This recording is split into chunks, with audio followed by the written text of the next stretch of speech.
Salam sejahtera Malaysia, terima kasih kerana menonton video-video dalam channel ini. Sebelum kita mula, jangan lupa untuk tekan tombol subscribe, share, like dan komen. Let's go! Salam sejahtera dan selamat petang kepada semua pendengar. Terkini dari Mahkamah, Mahkamah batalkan saman pendakwaan salah Najib pada Thomas. Berita penuh, Tommy Thomas berjaya dalam permohonannya untuk membatalkan saman pendakwaan salah dikemukakan Najib Razak terhadap bekas peguam negara itu. Mahkamah Tinggi Kuala Lumpur pagi ini membenarkan permohonan bekas pegawai tertinggi kerajaan itu untuk membatalkan tindakan sivil dikemukakan Najib tanpa perlu melalui perbicaraan penuh.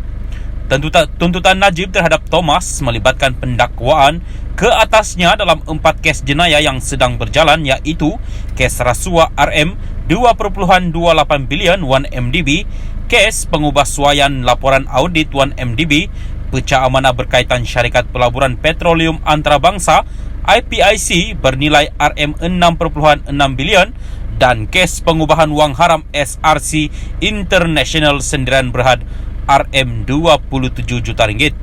Saman sivil itu bagaimanapun tidak melibatkan 7 pertuduhan berkaitan kes rasuah RM 42 juta SRC yang menyebabkan Najib kini menjalani hukuman penjara selama 12 tahun.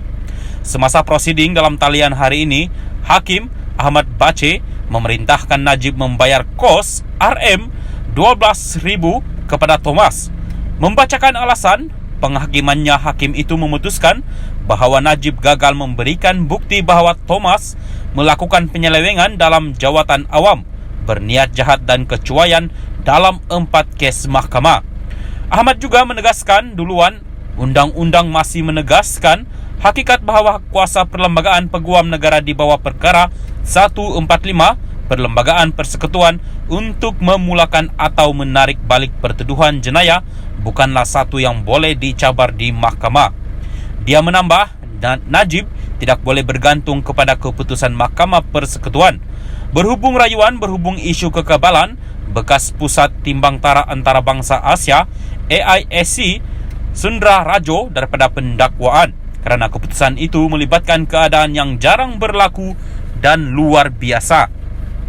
Ahmad berkata dakwaan plaintiff bahawa Thomas meramalkan tertuduh dengan membincangkan perkara itu pada 2012 sebelum pelantikan defendant sebagai peguam negara di bawah pentadbiran harapan pada 2018 tidak dapat dikekalkan kerana Thomas ketika itu sama seperti mana-mana orang awam yang membincangkan isu kepentingan awam. Hakim berkata terdapat mekanisme semak dan imbang bagi memastikan Thomas bertindak dalam batas undang-undang apabila mengemukakan pertuduhan terhadap Najib dalam 4 kes mahkamah. Berita ini dipetik daripada Malaysia Kini. Salam sejahtera dan selamat petang kepada semua pendengar. Terkini dari Mahkamah, Mahkamah batalkan saman pendakwaan salah Najib pada Thomas. Berita penuh, Tommy Thomas berjaya dalam permohonannya untuk membatalkan saman pendakwaan salah dikemukakan Najib Razak terhadap bekas peguam negara itu. Mahkamah Tinggi Kuala Lumpur pagi ini membenarkan permohonan bekas pegawai tertinggi kerajaan itu untuk membatalkan tindakan sivil dikemukakan Najib tanpa perlu melalui perbicaraan penuh.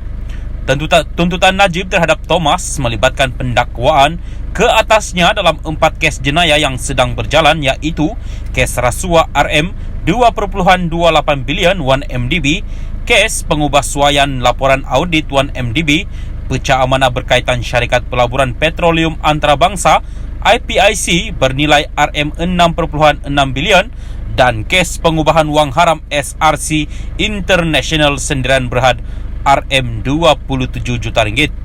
Saman sivil itu bagaimanapun tidak melibatkan 7 pertuduhan berkaitan kes rasuah RM 42 juta SRC yang menyebabkan Najib kini menjalani hukuman penjara selama 12 tahun.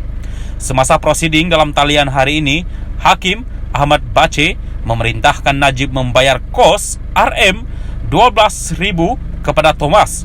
Membacakan alasan, penghakimannya hakim itu memutuskan bahawa Najib gagal memberikan bukti bahawa Thomas melakukan penyelewengan dalam jawatan awam, berniat jahat dan kecuaian dalam 4 kes mahkamah. Ahmad juga menegaskan duluan, undang-undang masih menegaskan hakikat bahawa hak kuasa perlembagaan peguam negara di bawah perkara 145 Perlembagaan Persekutuan untuk memulakan atau menarik balik pertuduhan jenayah bukanlah satu yang boleh dicabar di mahkamah. Dia menambah, Najib tidak boleh bergantung kepada keputusan Mahkamah Persekutuan. Berhubung isu kekebalan, bekas Pusat Timbang Tara Antarabangsa Asia AISC Sundra Rajo daripada pendakwaan kerana keputusan itu melibatkan keadaan yang jarang berlaku dan luar biasa. Ahmad berkata dakwaan plaintiff bahawa Thomas meramalkan tertuduh dengan membincangkan perkara itu pada 2012 sebelum pelantikan defendant sebagai peguam negara di bawah pentadbiran harapan pada 2018 tidak dapat dikekalkan kerana Thomas ketika itu sama seperti mana-mana orang awam yang membincangkan isu kepentingan awam. Hakim berkata terdapat mekanisme semak dan imbang bagi memastikan Thomas bertindak dalam batas undang-undang apabila mengemukakan pertuduhan terhadap Najib dalam 4 kes mahkamah. Berita ini dipetik daripada Malaysia Kini.